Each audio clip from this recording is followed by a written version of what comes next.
Have you ever stopped for a moment and noticed how often we talk about the outside world? He didn't text me back. She doesn't seem interested.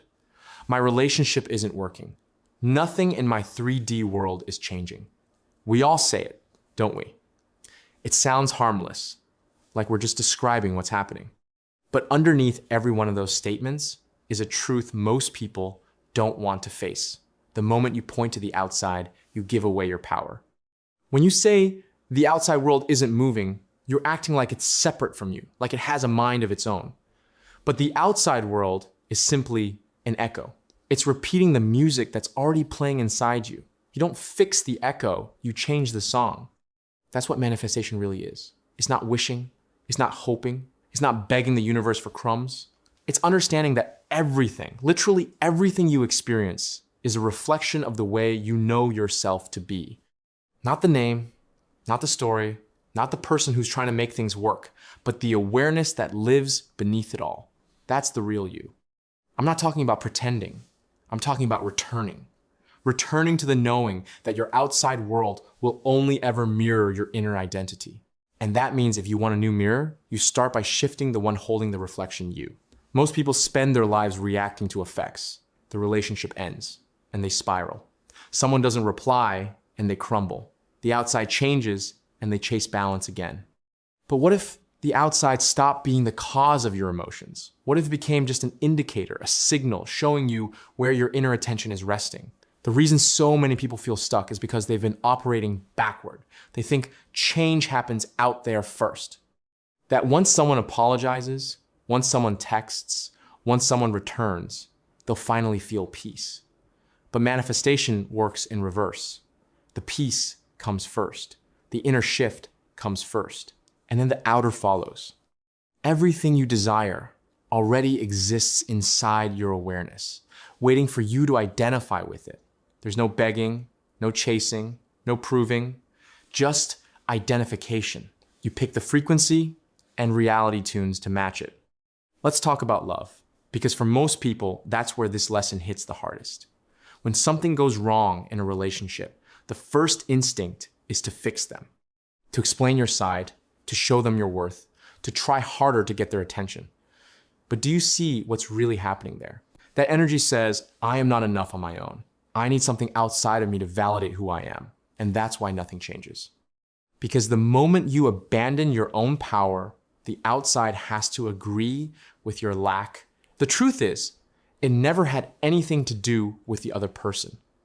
You don't manifest them, you manifest your state of being. You manifest how you see yourself in relation to them. If deep down you believe you need them to complete your story, the world will show you constant reminders of that absence. But when you finally decide that you are already whole, that you are love, not waiting for love, then every version of reality that matches that truth begins to open. It feels almost magical, but it's not magic. It's law. Because the outer world cannot resist what the inner one has accepted as true. Here's something to reflect on. Who are you when you stop waiting? Who are you when you stop needing them to do anything before you feel safe? That version of you, the one who is steady, full, complete, has always existed. You just haven't been living from it. When you start to shift, something interesting happens. The thoughts that once scared you lose their grip. The silence stops feeling like rejection. The waiting stops feeling painful because you realize you were the one holding the thread the whole time. The outside can move at its own pace, but inside, you've already become the person who knows it's done. That's what inside first, outside later means. It's not about ignoring the world or pretending things are fine when they're not. It's about living from a steady knowing that everything outside is temporary and everything inside is the source. You stop reacting to reflections that haven't caught up yet. You stop worshiping circumstances. You start trusting your inner direction. Think about it like tuning a radio. The signal has always been there, but until you dial into the right frequency, all you hear is static. The moment you match the frequency, the music becomes clear. That's how your reality works. The signal, the version of you who has the love, peace, and happiness you crave is already playing. You just haven't tuned your awareness to it yet. So when you want Love, real love. Don't chase it. Don't wait for it. Be it. Be the frequency that radiates safety, joy, and ease. Be the one who walks into a room knowing deep in your bones that you are worthy of connection. When you do that, the people around you can't help but respond to that new energy. They'll feel it before they even understand why. Now, let's be honest. Some days your mind will fight this. It'll scream, but nothing's changing. It'll point to the absence of texts, the silence, the empty space. It'll tell you lies to pull you back into the old identity, the one who doubts, the one who chases. In those moments, don't argue with the old voice. Just notice it, smile at it, and quietly return to your truth. Tell yourself, no, that's the old me talking, the version of me who lives in lack. I've changed. I know who I am now. Every time you return to that centered place, you strengthen it, you rewire it.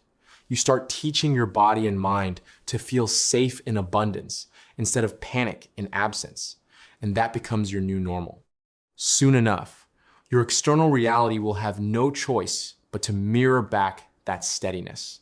You'll get the message, the call, the apology, but ironically, you won't even be desperate for it anymore. You'll be calm, grateful, and natural about it because your inner self made peace long before it arrived. That's how manifestation feels when you stop forcing it. It feels like alignment instead of effort, like remembering instead of reaching. There comes a point when you stop asking, when's it gonna happen? Because you realize the when question belongs to the version of you who still doubts. The version of you who knows it's already done doesn't ask when it simply lives. It enjoys today.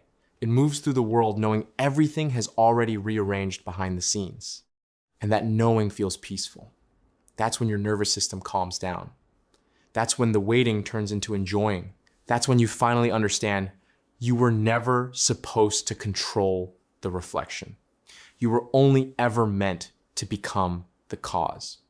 When you understand that, you stop living for results and start living from identity. So if your outer world isn't showing what you want right now, don't fight it. Let it be. It's just old energy playing itself out. Don't panic. Don't beg. Don't plead. Turn inward. Ask, who am I being in this story? And when you answer that question honestly, you'll know exactly what needs to shift. It's never about fixing the world. It's about remembering who you are. Once you decide who that is and feel it in your heart, not from effort, but from truth, the world will mirror back that decision in beautiful, sometimes surprising ways. The text will come, the love will show up, the path will appear. But those things won't be proof that it worked. They'll simply be reflections of what was already true within you all along. That's the real power of this teaching. The moment you stop saying, it's not happening out there, and start asking, what's alive in me right now, the game changes forever. Because you realize the outside world was never something to conquer. It was always something to reflect you. And once you know that, you can't unknow it. You'll start to walk differently. You'll talk differently. You'll move from knowing instead of needing. You'll understand that manifestation isn't about controlling outcomes. It's about aligning with who you really are. And who you really are has always been pure awareness. Limitless, loving, already whole. The outside can only mirror what that awareness chooses to believe. So stop waiting for love to appear. Let love start with you. Stop watching the mirror. Start shining from the inside. Because when the inside changes, the outside always has to follow. The game was never about the reflection. It's always been the one holding the mirror. And that one has always been you. I hope this helped you. I will meet you with another video soon. Happy manifesting.